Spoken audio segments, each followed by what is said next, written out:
बिस्मिल्लाहिर्रहमानिर्रहीम। मेरे मोहतरम सामीन व नाज़रीन, आज जो मैं आपकी खिदमत में मसला पेश करूँगा वो ये है कि नबीना आलिम की इक्तिदा में नमाज़ पढ़ना जायज़ है या नाजायज़ है।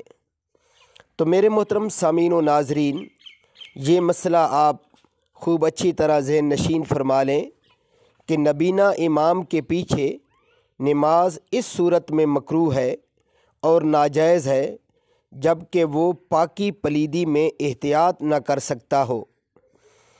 लेकिन अगर नबीना इमाम पाकी पलीदी में एहतियात करता हो तो फिर इस सूरत में इसके पीछे नमाज पढ़ना बिला कराहत सही है, इसमें कोई हर्ज नहीं है।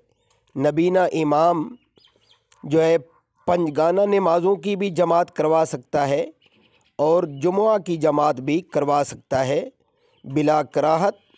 इसकी इक्तिदा में नमाज़ पढ़ना जायज़ होगा।